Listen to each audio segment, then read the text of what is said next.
dia.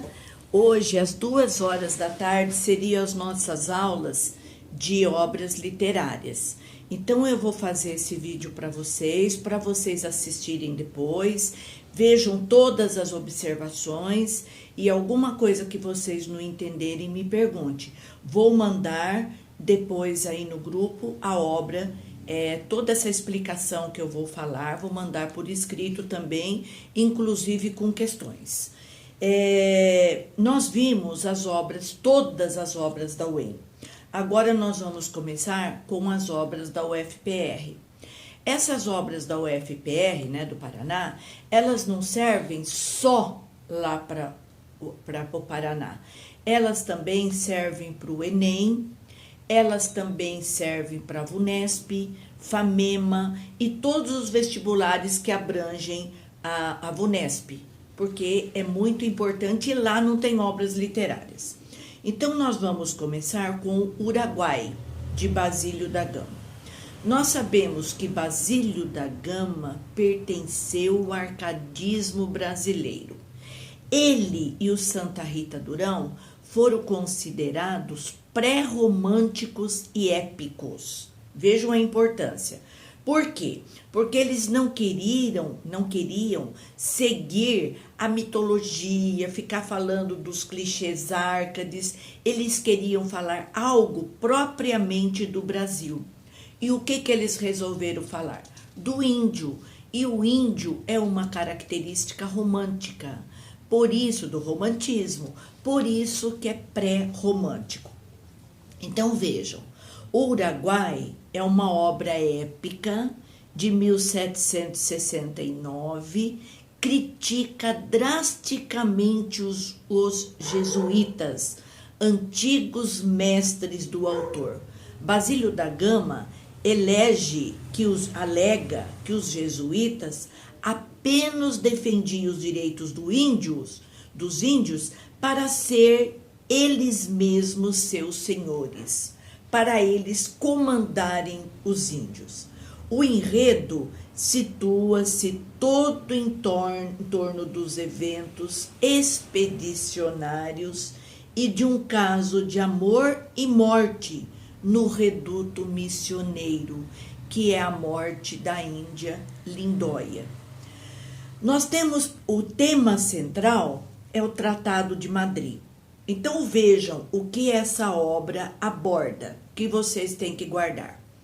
A obra O Uruguai aborda a guerra entre jesuítas e índios do projeto 7 Povos das Missões no Uruguai contra a tropa portuguesa, como consequência da aplicação do Tratado de Madrid.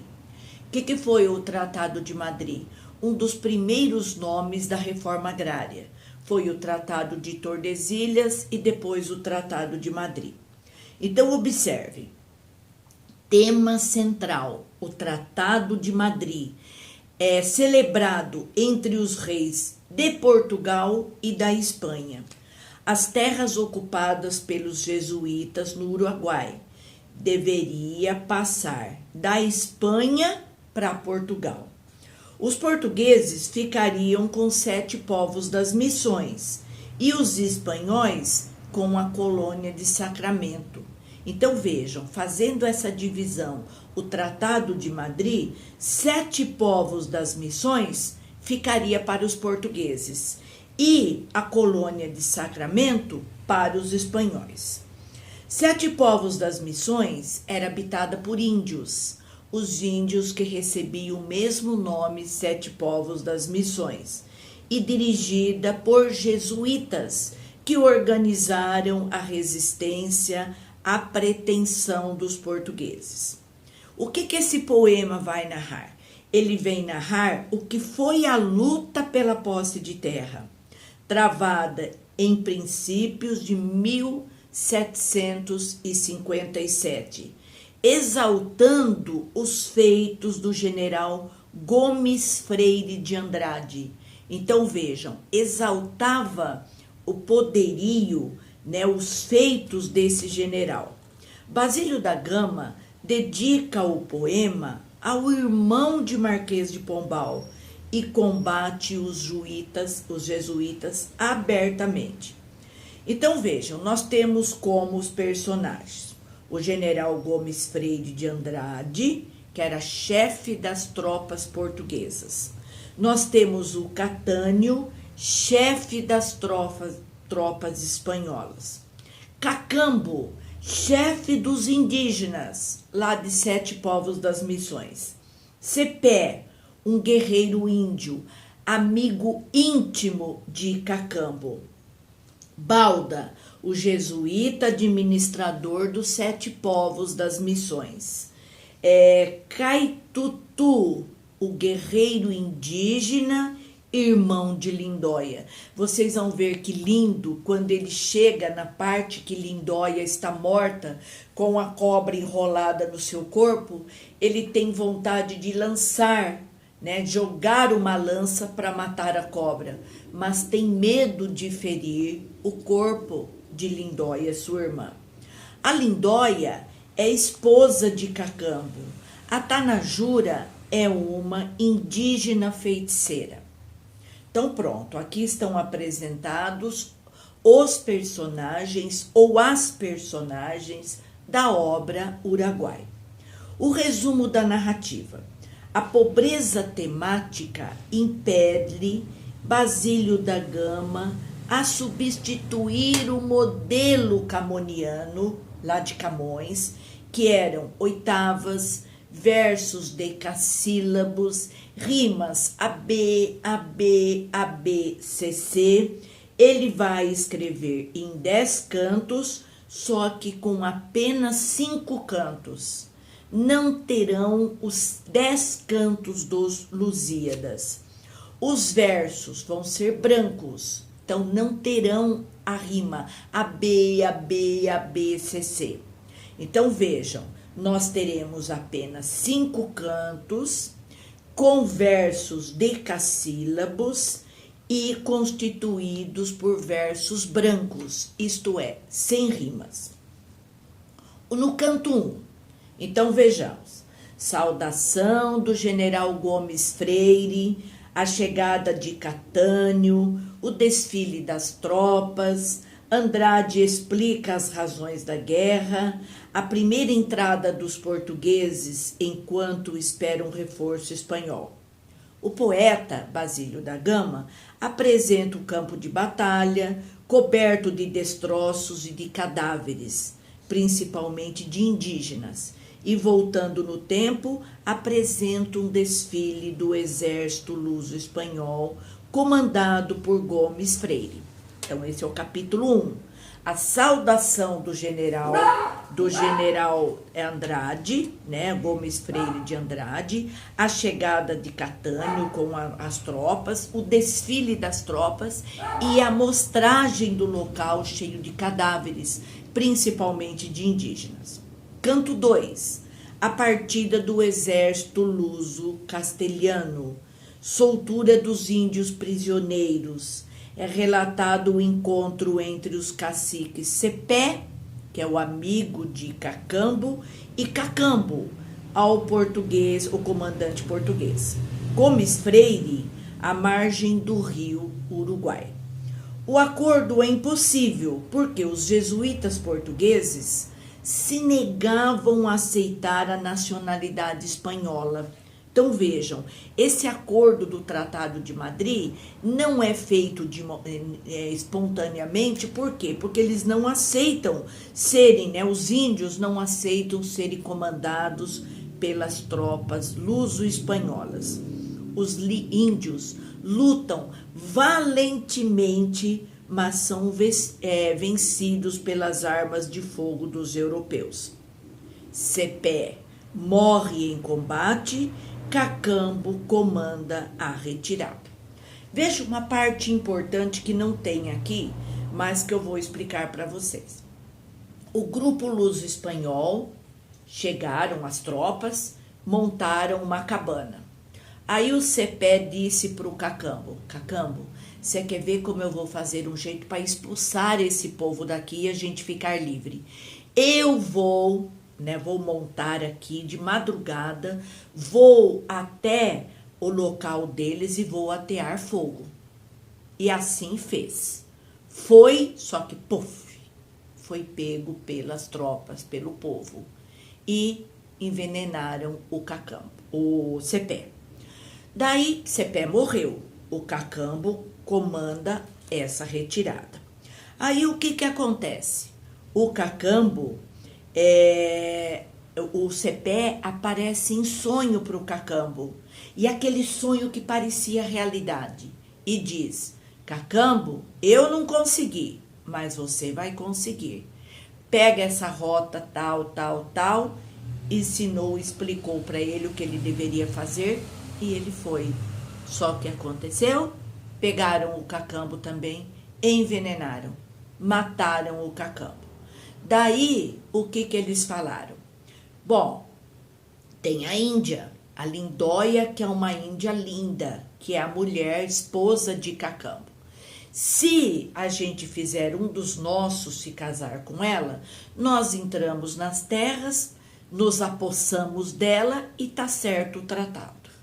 Aí chegaram para a Índia, para Lindóia, e disseram para ela que ela deveria se casar com um deles. Ela não aceitou. Ela se embrenhou na floresta e deixou-se picar por uma cobra. Então vejam, no canto 3, o general acampa às margens de um rio. Do outro lado, Cacambo descansa e sonha com o espírito de Cepé, que eu já adiantei. Este incita-o a incendiar o acampamento inimigo. Cacambo atravessa o rio e provoca o incêndio. Depois regressa para a sede, surge Lindóia, a mando de Baldo, prendem Cacambo e matam-no envenenado. Balda é o vilão da história, que deseja tornar seu filho, Baldeta, cacique em lugar de Cacambo. E o que ele deveria fazer? Fazer o Baldeta se casar com a Lindóia. Observa-se aqui uma forte crítica aos jesuítas, né? Que o Basílio da Gama fará. Tanajura, que é a feiticeira ali dos indígenas, ela prevê visões sobre Lindóia. Ela vê um terremoto, né? Ela vê o terremoto de Lisboa, ela vê a reconstituição da cidade por Marquês do Pombal, a expulsão dos jesuítas e vê algo muito triste rondando Lindóia. Canto 4. Maquinações de Balda. Pretende entregar Lindóia e o comando dos indígenas a Baldeta, seu filho. O episódio mais importante vai ser a morte da Lindóia, que ela não aceita se casar com o Baldeta. Ela entra por uma floresta muito escura e ali ela se deixa picar por uma cobra. Ela, para não se entregar a outro homem, morre então picada pela serpente. Os padres e os índios foram da sede, fogem da sede, não sem antes atear fogo em tudo. Então é um massacre dos índios.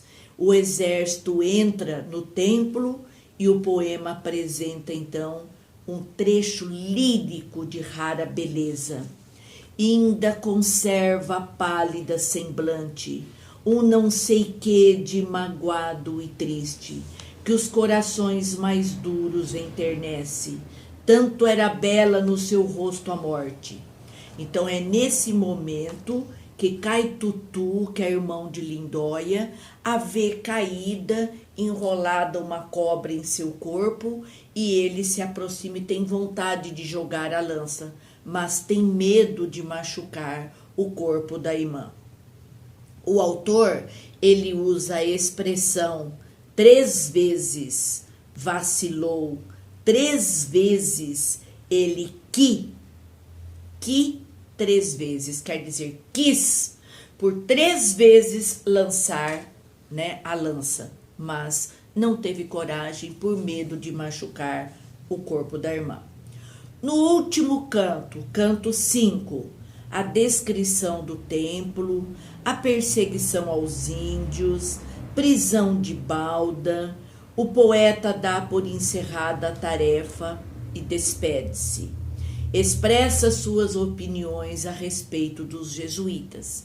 Ele é contra os jesuítas. Ele diz que o Marquês de Pombal fez bem expulsando os jesuítas de Portugal, que os jesuítas queriam dominar os índios. Coloca os responsáveis pelo massacre dos índios pelas tropas luso-espanholas. Eram opiniões que agradavam ao Marquês de Pombal, o todo-poderoso ministro de D. José I. Nesse mesmo canto, ainda aparece a homenagem ao general Gomes Freire de Andrade, que respeita e protege os índios sobreviventes. Certo, gente? Então, observe, para encerrar. O poema é escrito em decassílabos brancos, isto é, sem rima, sem divisão em estrofes, mas é possível perceber a sua divisão em partes, que tem uma proposição, invocação, dedicatória, a narrativa e o epílogo. Abandona a linguagem mitológica, mas ainda adota o maravilhoso, apoiando-se na mitologia, não deles lá, clássico romana, nada disso, mas na mitologia indígena. Foge assim ao esquema tradicional, sugerido pelo modelo imposto da língua portuguesa dos Lusíadas. Por todo o texto perpassa o propósito de crítica aos jesuítas, que domina a elaboração do poema. Então a gente observa aí muita fluidez, um colorido, movimento bem movimentado, sínteses admiráveis, caracterizando os decassílabos do poema, não obstante equilibrados e serenos. Ele será o modelo do decassílabo solto dos românticos. Então a gente vai encontrar isso lá no romantismo. Mais uma vez a gente vê um Basílio da Gama pré-romântico. Além dessas outras características possíveis do poema, são a sensibilidade plástica, o senso da situação, que o poema deixa de ser celebrado de herói para se tornar o drama do choque de culturas, uma simpatia pelo índio, e a gente vê, que depois ao tema indígena, que será durante todo o romantismo, o nome de Basílio da Gama foi talvez o mais frequente quando se tratava de apontar precursores da língua, da literatura nacional. Certo? Então eu vou mandar esse comentário para vocês, para depois junto com ele vocês irem seguindo, a explicação. Vejam os exercícios, tem algumas orações, questões discursivas aqui, muito fáceis, que eu já falei durante o poema, e também umas questões de testes. Tudo bem? Beijo, gente!